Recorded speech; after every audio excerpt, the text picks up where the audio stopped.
Howdy friends, thanks for joining us for this month's update on our livestock markets. I'm Coulter Brown from the Northern Ag Network. Well, the growing season started off pretty good for us with cool temperatures and decent moisture, but soon after the 4th of July, temperatures really increased. We've just had excessive heat and dry conditions, increasing the fire danger and just sapping the moisture out of the pastures. The good news is that the cattle market has stayed hot through July, and today we'll recap some of those prices. Of course, the main item on the docket is the summer video sales. We'll look at how those are shaking out and what trends are starting to pop up. We'll recap the futures, of course, cash-fed cattle, cattle on feed report, try to estimate where we're at with cattle numbers and how shifting market dynamics will affect the different sectors of the industry.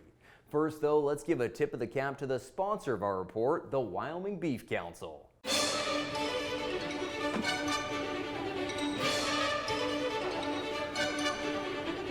Together, we bring more. Beef. It's what's for dinner. Well, as we move into our markets here, of course, we'll start with the cattle futures. Looking at the feeders, since about March, the market's been pretty range bound. August feeder cattle kind of staying from 250 to 262. Comparing from the start to the end of July, though, feeders did move lower. Most of those contracts seeing $3 to $4 drops.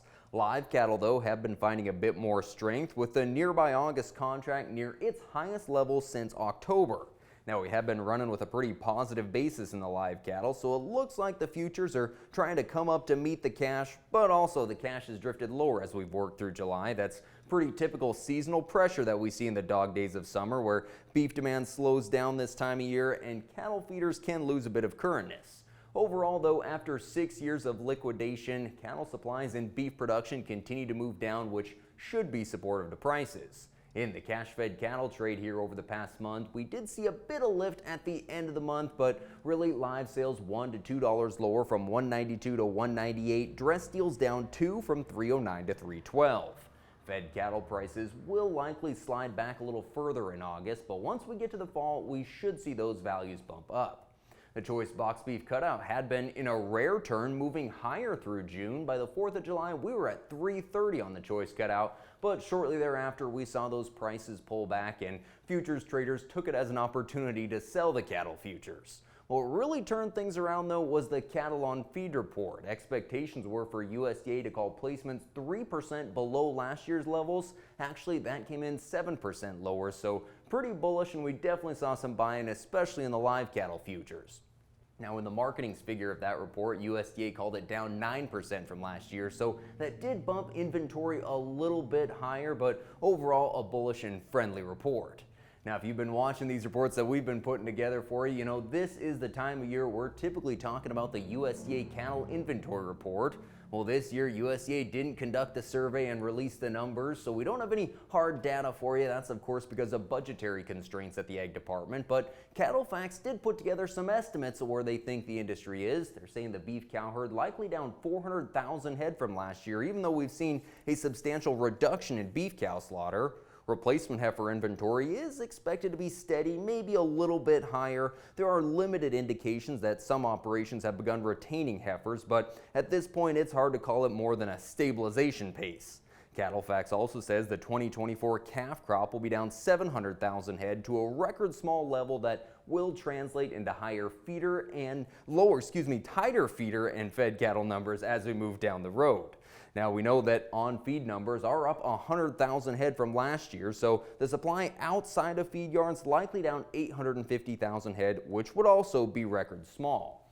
All that just puts additional weight on the January cattle inventory report that we'll get in 2025. At this point, looks like that number is going to say the total beef cow inventory probably near steady with last year, could reach a new record low, but I don't think we're going to be at an expansion phase yet. Of course, we're talking a lot about heifer retention at this point. USDA looks at the cattle auction data from across the country, and they're saying the percentage of feeder cattle that were heifers over the first half of the year averaged 43%, which is a little bit higher than last year. So of the feeder cattle on feed, we're seeing a larger percentage of them as heifers, of course, 8% above the 10-year average. So all that indicating that we're not quite at an expansion phase yet. Of course, the decision on the heifer retention of the 2024 calf crop doesn't have to be made yet. A lot of guys will wait until January to pull that trigger, especially with some tax consequences in there. So we're really watching where we're at in this cattle cycle when we flip over to an expansion phase. As we've talked to people across the country, this cycle is different than where we were 10 years ago. You just don't see the rampant optimism, even though we've talked about a lot of record cattle prices this year. I think part of that's due to just the big ramp up we've seen in costs over the last several years. Of course, we're in a much higher interest rate environment than when we were in 2014 and 15 talking about record cattle prices, and it just doesn't seem like we can shake this drought. Every time it looks like the moisture situation is turned around, it dries off on us again. If you look from a national perspective, 14% of the cow herd is in drought, which is quite a bit improved from where we've been the last several years of 40, 50, 60% of the cow herd in drought. Just kind of so happens that most of our neck of the woods is in that drought conditions and a little bit into the southern plains as well. But on to our main event here, I want to talk about the summer video sales. Really, it's hard to be disappointed when we're talking the highest prices we've ever received. Certainly, calf prices higher across the board, 8 to 12% above last year. That translates to about $20 to $30 a hundredweight higher. Starting to see some trends popping up in this market. Of course, very solid demand on the light calves, helped by the lower feed costs this year, but heavy calves doing well, $1,800, $1,900, sometimes $2,000 a head that they're bringing. The program calves are showing a lot of variance, except for the weaned program calves. Those premiums could be a little bit, of course, varied. Weaned calves, though, across the board, definitely bring in as strong a premium as they ever have. For the heifer calves, we're seeing a bit more demand there, in a lot of cases $15 higher from where they were in June. Now, there's still a pretty big spread on the heifers, but it has narrowed to some degree. As we look at that yearling market, of course, July is a big yearling marketing time frame, and the prices for the yearlings not as much above last year as the calves are. Could be a lot of those yearlings purchased last year didn't make a lot of money for the guys that bought them, so they didn't want to push that market too much higher. The program yearlings are sure fetching a $5 to $10 premium. The ones really meeting the best demand, though, are those lighter weight or later delivery yearlings. If they're under 900 pounds or coming after mid-September, they're definitely catching a lot of attention from buyers. For ranchers, this year really does represent a welcome and much needed return to profitability. We've seen some difficult times in the last few years, so it looks like right now this is a good time to be in the cattle business. As we look at all the indications that we're talking about here, try to peer into the crystal ball, it seems like this market could stay elevated for the next year at least. Could be longer, just depends on how fast we decide to rebuild this cow herd.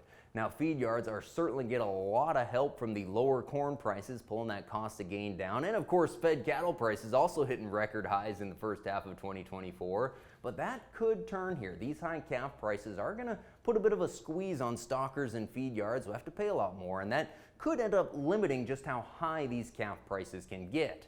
Now, we talked about beef demand. It's been very impressive this year, but we could test it with the tighter beef production and just higher prices. Retailers had some leverage over packers, but as beef production comes down, they're going to lose that leverage, and they just have to pass those higher costs off to consumers. So the winds are sort of shifting in the cattle industry right now, but like we said, it's a good time to be in the cattle business. As we look at some of our local auction markets, we continue to see historically strong prices for the weigh-up cows. Most of them selling out $135 to $150 money, maybe starting to work a little bit lower, but still very strong prices, as that strong market and dry conditions is bringing a lot of cows to town right now. The bull market is showing some signs of getting softer as well. Yearlings doing pretty well as they come to town.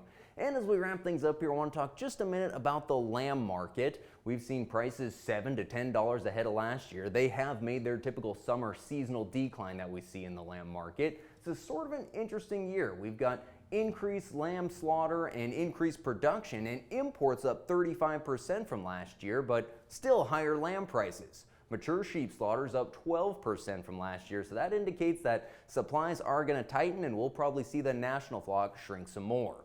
Now, we did see 22,000 head of lambs sold on the video in July, and they sold in a pretty tight range, all of them for September and October delivery, and they brought 208 to 221.